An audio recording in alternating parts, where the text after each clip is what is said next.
and the little bald mank twat that is the shaven monkey known as Karl Pilkington. Right. Now, Rick, just a quick question, because if people have just stumbled across this, perhaps on the internet or on their TV channel, they're probably going to be a little bit alarmed by what you've said there. You come straight in with little bald mank twat, and a lot of people don't know who that little bald mank twat is, so maybe you should clarify. Well, I'm Ricky Gervais. You probably know me from such shows as The Office and Extras, cameos in the odd film. My long-term partner, not in that way, Stephen Merchant. Not in that way. Stephen Merchant, yes, I was involved with some of those projects, but I've not been in a film. And we met Karl when we went back to XFM as Conquering Heroes. We were let go when XFM changed hands, and then we did The Office, and then we came back, and we were big shots. No longer did we need to run the desk or press any buttons. So we were assigned, how can I put this, like a stupid lackey. Yes, proper, I mean, probably the person who was lowest on the rung. I'd have thought so. Station. They said, oh, give it to me, no one wants to work Saturdays. The caretaker didn't work Saturdays, so they gave us Karl. And we met Karl, and I was first struck by the roundness of his head, I'll be honest. I thought, this is a bald man, a little round-headed, bald freak of a man. He opened his mouth, he spoke funny. Well, actually, he spoke without opening his mouth. That was the second thing that struck me. He just had this slack-jawed gimpness about him. Words came out. I think they get the idea now, anyway. Was what? Do you feel that was a balanced explanation of your meeting with us, or would you like to offer any extra detail there, Karl? Well, with every meeting, there's a different story, isn't there? The way you sort of looked at me and thought, he's weird. I saw Steve. It was like a triangle. Ricky was looking at me, I was looking at you, thinking that's weird. It seems a little unjust that I'm why aren't you having a go at Ricky for being fat and just because? Old? No, I'm just saying on the first meeting. Right. It's like a museum, isn't it? Everybody rushes to the weird stuff first. I love the fact that you're putting yourself firmly in that category as well, though. Oh, I love that. That's great. Like someone from Reservoir Dogs. Everyone looking at someone else. But you don't feel that way about me anymore. No, I've got used to it now. That's what I'm saying. No, I'm saying that whatever your accusations of weirdness were, they all were unfounded. It moves on, doesn't it? It's like anything. You get used to a look, don't you? I watch a lot of programmes on stuff that people have up with them, and you only watch programmes about people that got something wrong with them. That is what you do. If ever you say, "Did you see that thing last night?" It's going to be something like the kid who was born with too many legs, or the baby with an arse for a head. It's always going to be stuff like that. It's like there was a programme on a bit back about a fella who had a funny head and what have you, and he lived in a small village, and nobody double taked anymore because you get used to it, don't you? What was up with his head? Just had like it was sort of like the new Elephant Man. He'd sort of gone for that look. He's gone for that look. And, what does he do in the morning? Just eat a bun, sort of shave? It's just that's all I'm saying is people in his village. You want a big village. People were used to it, and they no longer stared. And that's what I'm saying with you. But it's interesting that because you say you've acclimatised to my so-called weirdness. I don't know what weirdness that is. I've still not grasped that. But Ricky continues. What? It's just the eyes. He's listening. Why are you listening? So I've not had a go at you, and you stupid round head like a orange. Which is the thing which perpetually entertains Ricky. Ricky is never acclimatised to you. Is that fair, Rick? Yeah, I love it. I can't get enough of him. Because I see different things. Every time I look at Karl, sometimes I see like a completely sort of like spherical object. Right, like honestly, like some sort of pumpkin on Halloween. And then I see flat, straight with on. A pumpkin, Rick, with a jack-o'-lantern outside someone's house, right? There is a certain light behind the eyes. Not with Karl. And then sometimes he looks like a plate. Do you know what I mean? Like, like a clay plate that a child has made. When they've made a face on the plate using their food. Or a biscuit. Like one of those biscuits, novelty biscuits you can buy at your birthday. You can ice with a little smile into mine. Yeah. Karl, do you just want to have a dig at me? Because it's coming up to 2 o'clock, and you've not really put a lot of effort in today, slagging me off. I don't do it on purpose. No, he doesn't do it on purpose. He's just an honest northerner, and he can't lie. He's like George Washington, but without the wooden teeth. Yeah. I don't think your heart's in it anymore either, Karl. I was alright today, but Steve's really dragged me down.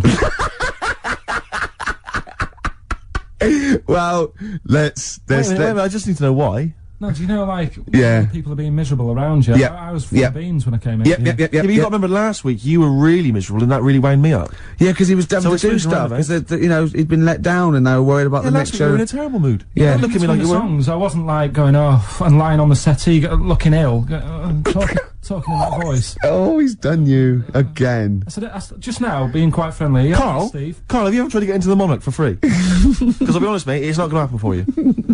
Come out with me, mate. You got a quid off. All right. Oh. When you can get in places in Camden for free. Yeah, I'm alright. Yeah. Oh, yeah, he's done you. Do you not care about the job? I mean, I've got to ask because, you know what I mean, if I was in charge, I'd worry about your motivation or... Because yesterday we were trying to work out what you enjoyed doing, and we got to, Manchester United and moaning. And that is the two we came I up with. don't know where you get the moaning thing You're from. always whinging. About what? Everything. When? When did I last have a moan?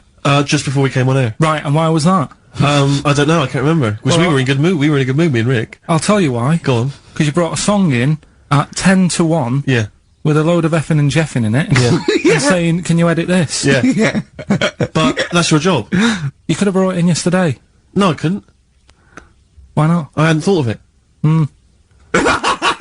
But why are you whinging? That's your job. And I didn't come in 10 minutes before. It was a good 20 minutes before. It just took you ages because you were whinging and moaning to even get started. How did you meet your girlfriend? Through work. What, through her work? What, you found out and said We you... worked at the same place. Oh, you're right. You're quite an enigma, aren't you? Could you give us more on that? At work. You met her at work. What, she came in selling sandwiches? She was going through the bins outside. What do you mean you met her Why at are you work? having an attack on me? You're the not one having an who's attack sad and lonely.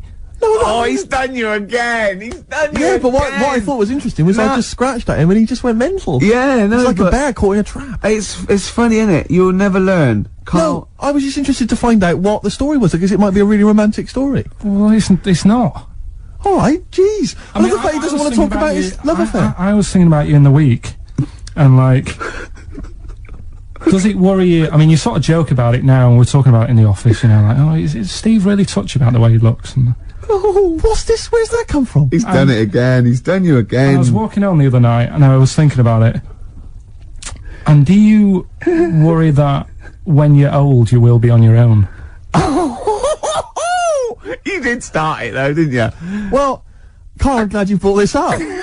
Because because I mean, for me, you know, a lightweight, frothy entertainment show on XFM on a Saturday afternoon is exactly the place where I want to discuss the desperate, lonely future that's inevitably coming my way. Oh God! I'll tell you what will cheer you up and forget Yeah. all that. A bit of embrace. Oh, one of the most hated bands.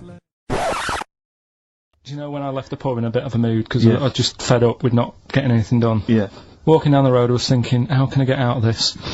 How can I stop having to work with them? I'm thinking, I wonder if I leave, I wonder if they'll be funny and they'll go, and then my boss will be giving me stick. I'm thinking, how much notice have I got to give out? And all this is going through my mind. I'm walking home and I got in, said to Suzanne, I'm sick of it. She's going, you need to do it when I get a new kitchen. And I was like, yeah, but how big does the kitchen need to be? I was saying, do we need a big kitchen? Can we get a small one? Have we got enough for a small kitchen? Do we need so many cupboards? Can we just have wood instead of steel? All this, try to get out of doing this. Yeah. It's always just, I always feel like, you know, because I like to think that I'm not perhaps as bad as him. Yeah, You annoy me in different ways. Like what? How does he annoy you? Well, stuff that, you know, I come up with ideas, say Cheap as Chimps. Yeah. Rockbusters springs to mind. Yeah. 15 I like Taiwan. 15 Taiwan. Let's just remind people what 15 Taiwan was. It was a little feature that I wanted to give a run, you know, give it a little run, see if people like it. The premise being? No, there's no premise. It's just a title. No, we were going to get 15 sort of ornaments, you'd explain them, and then people would call up and say, that one's from Taiwan. See? Carl, you just explained why I didn't think that was a good idea. By explaining the good... No, but you know the funny thing is, Steve, right, I was walking down Regent Street on Monday, walked past one of these big stores, right, and they've got all famous quotes on the windows, right, and one of them was something like, an absurd idea is often a great idea. Yeah. Do you know who said that? Go on. Einstein. Yes. Which made me wonder, If you were his mate, would he ever have done E = MC squared? Or would you have said, don't bother with that, it's not going to work? Because that's all you seem to do, everything I come up with, you put down. Yeah. Well, that's one thing, he's negative, right? I don't know why, I don't know why he is. What else? He messes me about, I get him concert tickets for stuff, and you say, oh, I didn't bother going. Yeah, that is annoying. You come in, you know, 5 minutes to go with tracks that need editing. Yeah. The little bag, that bag that was free. Yeah, you got a free bag today, an XFM little rucksack thing. Yeah. You were like, oh, what's this rubbish? Ricky said, I'll have it, they're great. You said, no, I want it. Yeah. Well, it was free, I need it. I'll give that as a gift or something. So, I mean, I think on reflection, Steve is probably a little bit more annoying than me. I wouldn't go that far. You are annoying. If I had to go away for a week somewhere, if it was a quiet place... Well, you are again, aren't you? That's 2 holidays you had this year, I mean. If it was a busy place, I'd probably go with you, because people, do you know what I mean, staring at me all the time and that if I'm walking around with Steve. No, I'm just... Can I draw up a list of reasons I don't like you, Karl? Just being honest. Well, I'll tell you, because the list of reasons I don't like you is incredibly long, and getting longer. Just saying. Do you want another slap?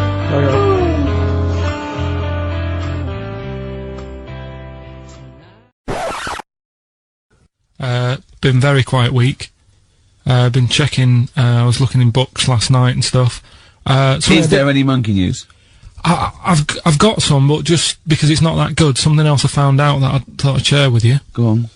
I was looking in the Guinness Book of Records, right, because I thought they'll have something in there about monkeys or something, right? And there's a little monkey, I think it lives in Asia, right? There's loads of them live in Asia.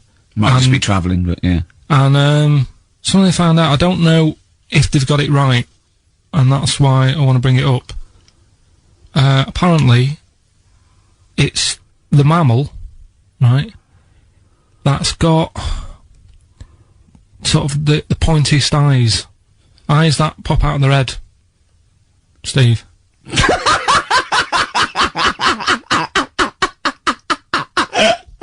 Now, the thing is, right, I thought that's interesting. Yeah. Apparently it's the biggest with the sort of goggle eye type thing.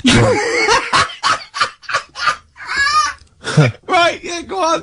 Apparently they come out of their head 1.6 centimetres.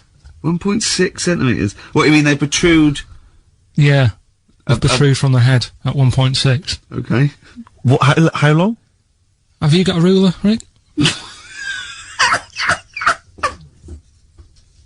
1.6. He's having a go. I'll tell you, I'd be a little bit annoyed if the monkeys beat me.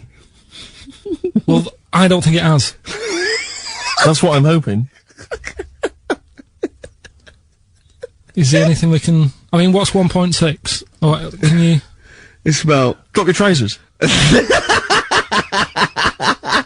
It's, about 3/4 of an inch. What do you think? I don't know. Have they got it right, or what? Maybe I should come down to Monkey World with you next week. So anyway, so that's not the monkey news, that's just something that cropped up, and... Sure. I do know once, when we were playing pool in the office, I think Lucy was your partner. Yeah. It was me and Ash versus you and Lucy, and you were having trouble because his glasses kept slipping down. So Lucy pushed his glasses up his nose, but the glasses touched his eye. Do you remember that? Yeah. He started it. Well, you're the one who joined in. No, I know, and I feel bad now. Yeah. He makes me nervous when he goes, yeah. It's like, play a record. No, I'm just trying to think about which part of your fat, middle-aged physique I can pick on. The tits would be a good start. Yeah. Oh, the belly. Sure. Oh, what do you think of that? Oh, that's... What is that? I'd be there, waiting for... By the way, Red Hot Chili Peppers on XFM 104.9. So, a few more shows. And I hope Sony are happy. They should encourage, we've only been radio, a couple of years. Exactly. Trying. You encourage young talent like you. Yeah. Instead of giving it to Radio 1 and Radio 2 and... The old war horses. We just had a quick email. I wonder if you could answer this. It's James from NW1. He says, Ricky, is Karl going to be on this week's show? Please let me know, as I may listen if he's not. Sadly, he is here. I mean, people are already turning against you, Karl, because they've seen what's happened. Yeah. I think they've probably realised that I think we gave him too much. I think we've got a spoiled sort of kid in our hands. It's sort of like, you know, we knew how bad he was, but we were trying to sort of bring him out of his shell a little bit. Yeah. You got to encourage sort of, children like Karl. Well, yeah, exactly. Sort of fend for themselves. I like the fact that Dickie Anderson had that wonderful rant. It was an articulate email. It was quite long, and he must have typed it immediately. I'm thinking, because he's a fan of the show and he thinks I'm a genius, we need a PA. Sure. Don't we? Yeah, yeah. Do you reckon he'd come and work for us? Well, he can't be any worse than what we've already got. I don't know. You know. So, there you go then, we're giving up radio. We're gonna concentrate on television. Karl's gonna probably go back to what, your little... just doing your sound? The thing I won a silver for at the Sony's. Funny that, isn't it? Oh, you won a silver, did you? I got a silver, yeah. Oh, for yeah, doing, what was that for for? doing the proper job that I do here in the week. Well, no, there's 2 of you for a start. Yeah. Well, there's 3 of us. Couldn't even get a bronze. Now, who's the weak link? Right? Well... Bit weird, isn't it? Let's not argue. We haven't got many shows to do. To be fair, though, this show is I think it's more to do with the fact that you talk on this show that has brought us down. Right, I haven't said anything hardly today. No, well, this is an award-winning show, potentially. We'll add this one into next year. If you could just keep stum, we might have a chance. Alright. Well, coming up, right. Let's put it behind us. Okay. Let's draw a line under it. Stephen co-wrote and directed The Office and Extras with me. You may have seen him in Extras as the agent. You may have seen him briefly in The Office. He is a goggle-eyed freak. Are you referring to the character there, are you? Or? Yeah, whatever. Thanks. No, well, no, it's just a little bit I'm just trying to paint a picture for people at Christmas. Sure. Steve. Yeah. I wouldn't say goggle-eyed. I think goggle-eyed freak's harsh. You know, these are these are designer specs. And, Right. yeah, admittedly, I'm a little bit tall, but, 6'7". Yeah, but let's not have a go at that. Karl, we've got more like this later. I think we should play a record. We've done introductions. Pop a little song on. But do you remember the first time you saw Steve? Well, let's pop a little song on that, alright? Chat about it in a bit. Alright. Bruce Springsteen. Bit of Bruce Springsteen. Now, it's difficult to describe Karl. I just think you'll have to get to know him over the next 2 hours. But we have taken the liberty of getting some stuff ready for you if you want to find out more about him. If you go to rickygervais.com, we've put up a special little page. Go into Who's Karl. We've got a little biography up of him and loads of pictures. And you have never seen a head rounder than he looks like Mr. Spoon from Button Moon. Yes. Do you know what I mean? Yeah. Or Bod. Bod grown is up. almost There's a like it, little yeah. bit of Charlie Brown in there. He's even got a little striped shirt. It's perfectly rounded. It's balding and it's not a sort of like a good balding. It's sort of like he looks like a worn tennis ball. Do you know what I mean? He's got a little bit of growth. It's not that sort of Telly Savalas cool bald. No, it's just a scruffy little. I don't know what it is. Happy Christmas and that. What do you think of that then, Karl? Your introduction to the nation. Well, you know, if we're going to start picking on looks and stuff, like you mentioned before, we can go over everyone in this room. What? I mean, let's make it fair. What? Let's have a chat. Let's have a chat about Steve over there. What? What are you talking about? Well, you know how sort of I felt when I first saw you. Wait, don't go mad, Steve. Let Karl speak. Right, this is his platform. No, I'm just saying. You just said about painting a picture. Yeah, go on then. I wouldn't paint a picture of that. No, I'm not, Steve, you know I'm not having a go, mate. What do you mean you're not having a go? It sounds like you're having a go. I know. Well, what did you think when you first saw him, when he first walked into that room all those years ago? Sort of thought he looked like a cartoon.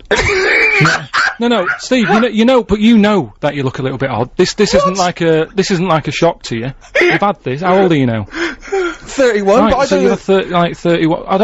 What do you look like as a baby? I mean, Why is this a character no, assassination? I'm not having a go. I'm just saying what it was like. No, I'm used to, when I see you, I don't sort of double take anymore. I just He's coming out with this. no, but when you popped in and that, it was just a bit of a shock, and now I've got used to it and that. Good, you're happy now. You can cope now. Hold on. You were shocked when you saw Steve Merchant. You told me once you went to school with 2 fellas who had big heads and webbed hands and feet. And they weren't related. Why were there two people like that at your school, and yet you find Steve freaky? You never said freaky. You said freaky. You said freaky. Karl, it was you that worked out the maths and worked out I was 28, because they just worked out I'm 27. You are 27. No way. Yeah, I asked you, didn't I? And I said... Because, no, but what I sort of questioned was, I said, well, if you're 27 today, that means last week you were 26. Well done, yeah. That's irrelevant. So therefore you assumed that I must be 28 then? Yeah. Whereas I assumed you were using, you know, your knowledge of maths, such as it is. I wouldn't do that. No, sure. Wow. I actually got lost in that conversation because I genuinely didn't know what he meant would mean last week you were 26. I don't know what that meant. I don't know what it meant. Wow. Well, it is Steve's birthday. But he would have been 26 last week. So tells you genuinely frightened me, because it's those staring eyes, there's nothing behind him, it's this little bald head, looks like Davros looking at me, genuine fear on his face when he enters into a conversation with another human being. What bit don't you understand? If he's 27 today, he would have been 26 last week, and he doesn't look 26. He didn't look 26 last week. He looks older than 28 today. You've started on his birthday, you're still having a go at him. Karl, I don't look like the kind of hot stud that I actually am, but face facts, that's the truth, mate. Yeah, live with it. Get with the programme, jeez. Karl, just... I don't want to... I'm not stirring it, right? You started a little bit of a war with Steve. Well, you always are have... stirring it. Well, no. This is stirring right now. This is the terminology. But, do you know that the fellas in your school, the big heads and webbed feet and webbed hands... Webbed hands, yeah. But they hung around together, did they? I don't think they did. And they were nothing to do with each other? No. I think people expected them to sort of knock about together. But they must have thought, oh, that'd be too obvious. Do you know what I mean? But where did you live? Near a power plant? Well, I mean, why did you have... I don't think it had anything to do with that, though. Just sometimes you get a little... Look at Steve, he didn't live near a power plant. No. Listen, can I just stop you there, right? Let me just stop you there, because it always happens as soon as we you know, it's supposed to be a nice day, and suddenly you're having a go, right? Now, this got sent on the email, okay? Now, this is not me saying this. This is someone who's forwarded a review that was put on the web. It was a review of your appearance on one of Ricky's stand-up comedy DVDs, okay? I'm quoting this. This is not me saying it. It says that, Karl, through a combination of his intriguing way of thinking and slightly less than human appearance, right, Karl may just be the proof needed to muffle the cries of creationists the world over, as this missing link demonstrates that not only did man evolve from apes, but the process isn't quite finished yet. Okay, now that's someone else, an external person's opinion of you. But the terrible thing about that is, Karl's feelings aren't hurt because he didn't understand a word of that. I said the word creationist, that lost it. That lost it. You've got to remember that Karl, you know when people say they're talking to their cat and they go, oh look at him, look at this, it's like he can understand what we're saying. Well, Karl's got that look, but you know he can't understand what you're saying. Alright, Karl? No, but I mean, now we're talking about your head and that, right? When you go back to, say, your mum and dad, it's Christmas time, right? There's a lot of people travelling up and down the country, going back, seeing the mum and dad, they probably haven't seen them all year, right? When you go back, is it a shock to them again? No, do you know, like, how you get used to how someone, like I say, I'm used to you, I see you a few times a week, I don't do the double take. But what I mean is, when you go back, do they sort of go, oh, here he is. You know what I mean? Play a record. Let's leave it then. Let's move on then, because I'm gonna get angry, and we haven't even got. It's not even 25 past Christmas. A little bit of Simon and Garfunkel. Yeah. Oh, this is beautiful. So, what have you been doing this week, Steve? Well, I'll tell you what. At the beginning of the week, I was incredibly annoyed by Karl. Why? No, because I remember you had a little discussion with Karl a while back, saying that you thought he was lazy at times. Yeah. And you know, you had various criticisms of his work. Yeah. And I got a call from him. He said, "Oh yeah, I should have told you. I had a phone call. Someone said that they were trying to get hold of Steve Merchant to offer him some lucrative voiceover work. Now you know that is money for old rope. It's money for old rope. That's about you're in there for about 20 minutes and it's thousands of pounds. If there are children listening who are still at school, they should definitely, when the careers guy says, "What do you want to do?"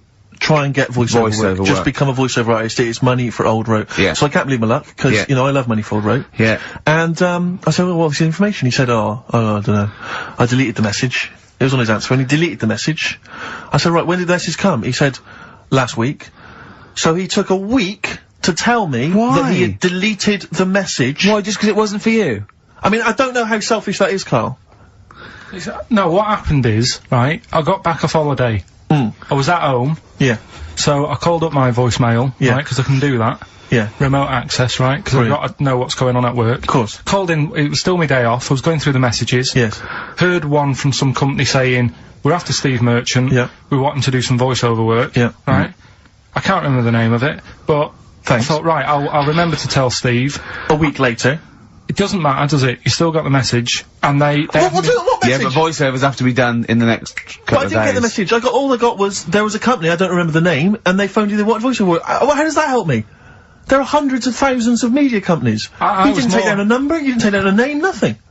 I was more puzzled why they'd want you to voice anything. He's having a go I don't know why. I don't. but listen to that voice. You must be annoyed. You must be Do you annoyed. wanna- I mean, talk about rubbing salt into the wound. No, but listen to you. Oh! God. I don't know how you think, I don't know how your mind works. Well, I was thinking there must be a tractor sale on somewhere.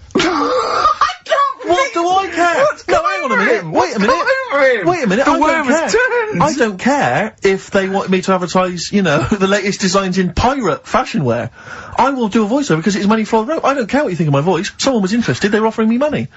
And you decided arbitrarily, oh, they probably wouldn't want it. They probably made a mistake. They wouldn't like the way he talks anyway. I'll delete the message. No, the thing is, right, I What if get that had been a paid. girl? I get paid to sit here on a Saturday, Yeah. right? Play CDs and that, help out with the show, get you decent prizes. I think I do me bit, Sure. right? It isn't about running your voiceover work. So hang on, so Karl, let me just get this right. If someone was ever to phone me, right, trying to get in touch with you, to offer you work, you'd want me to just ignore the message. That is what you're saying to me. You'd prefer that I deleted the message, I ignored it altogether. That's what you'd want for me to do. That's what you want me to do. What, someone's calling you for some Someone work for phoned me, they say, oh, I can't, I don't know, I'm a friend of a friend, I've got your number, Steve, I love to use Karl Pilkington for an Well, you've never exciting called me, sex so has scene. it happened? Well, Has it well, happened? I'm saying in the future, if it was to occur, do you want me to just ignore it? Is that what you prefer me to do? Well, it's not like that, though. I did tell you, I told you the message. You didn't what? You told me a week later with none of the Oh. information I needed. Carl, that doctor called last week. That kidney's ready for that, little girl that you were doing that sponsored walk for. I forgot to tell you. Oh. I hope it's still alright. They keep it on ice, don't they? I think they do. Selfish, Karl. So selfish. And you've lost us a saying. Beautiful bit of Snoop on XFM, yeah? Kicking it with Ricky old Gervais. school, yeah, Sweet. Steve Merchant and Karl Pilkington. What has happened to Karl? Because Karl, I thought, is this sort of sweet little buffoon, almost childlike in his ways. You know what I mean? Like Charlie Brown after some sort of head injury, and now he's. And now he's coming back like that, having a go at, not caring about voiceover work. It's like, because Heat have written about him a couple of weeks, it's like he thinks he's better than you in some way. I do care, though. You're out of order saying that, right? Because Karl- I sorted you out with tickets for stuff. He doesn't turn up to. Karl, I received a phone call. You deleted the message offering me voiceover work. You're as bad as my agent. I'm appalled by it. And I thought we were friends. At least his agent, when he does it, is losing himself money as well. Yeah, exactly. You've got no comeback. You're still sweet. And to have a go at you've got a mank whine. Right? voice. Like a cartoon Gallagher brother on Coronation Street. I mean, and yes, Steve does sound like a Wurzel, but that doesn't, do you know what I mean? No. What about Jethro? Jethro does well. Jethro gets on Des O'Connor anytime he wants. Just has to phone Des up. And he's on there. Straight on and there. he's whining like a Wurzel as well. So, to say that that is a rubbish... Alright, apart from that then, what else have I done that's wound you up? Well, that's a good starting point, because you haven't even apologised. No, it's a shock, because that's the first time I've let you down. And I didn't really let you down, because I passed on the message. You didn't, well, we've been through it. You didn't pass Okay. on the message. Saying I deleted a message for you is not passing on the message. I mean, I just think what's happened is that you've got a little bit of celebrity now from the show. I mean, I've seen you being recognised in pubs and stuff, or people have come up and they said, are you Karl, because they've seen Ricky. Now, it just seems to me that you are not keeping yourself grounded. You are just, you cannot deal with fame, you've not got the intelligence to cope with the celebrity, and you're just becoming now this it's kind of ego-driven monster. Now it's getting. It scares me, Karl. Getting You're a not bit- the man I remember. Getting a Look, bit nice. I put a lot of work into this on Saturday. This isn't even my proper job, right? Where were you in the week? Oh, yeah, he's got you there. What? Where were you in the week? I said, let's meet up, let's, you know, come up with some new features and that. Where were you? Carl, you phoned me about an hour before you wanted to meet. That is not what I would call. I mean, that is arrogance right there. That's the way I work. That's arrogance right there. That's ego right there. He couldn't go, when I came in, he said, where's Steve? I said, Steve can't make it. I had to tell him why. Steve was staying in to tidy up, because his landlady was coming. This he couldn't get over. He could not get over that you couldn't make it because you had to stay in with your landlady. He talked about it for about the hour when we were working. What are you talking, last week I had a bad throat, you wouldn't tolerate that, you wouldn't accept that. When you had a bad throat, where were you? Why couldn't we do any work then? Because you're at home with your mum and your dad. You were on holiday, weren't you? Why didn't you get your mum and your dad to clean the flat? Oh, he's done it again! He's done you again, mate. Play a record. How has he done me? What? They live in Bristol. Yeah, the joke's on you. He couldn't get him to clean the flat. Ah. I don't know who's laughing at who now. Right, listen. Can we just go back to laughing at Karl? Okay. Because I know where we stand there. Okay, alright. Do you want to, That's the natural order of things. I know, yeah. The world's gone topsy-turvy. he's stepped out of the pecking order. Right, well, someone who I don't let down, right, for the listeners of this show. Do you want to, read out the prizes for Rockbusters? We'll get that running. Are we not doing Rockbusters again, are we? Yeah. Well, it was a shambles last week. We cancelled it 2 weeks ago. What? It just, I mean, there you are right there, Rick. I mean, both you and I, and let's be honest, we're the guys with our names on the poster. I know, It's supposed to be your show, and our faces. Exactly, and yet... we have to be on tube stations with people laughing at us. Yeah, well, they're not laughing at me, right? They're saying Wow, it's a good I don't know. What do you think people think of the poster, Karl? Seriously? No, I don't want to know his opinion. It's just going to be insulting. My point is this, he was Rick. looking at you. My point is this, Rick. We used to be able to decide what the content of this show was. I know. Now, it's him. It's just him. He wants to do Rockbusters, he gets to do it. I know. And it's awful, Robert. Like Tourette's Trent D'Arby. Not only is that offensive, it doesn't work as a clue. Saying that, have you come up with anything for this week? What's the prizes? I'll read out the prizes.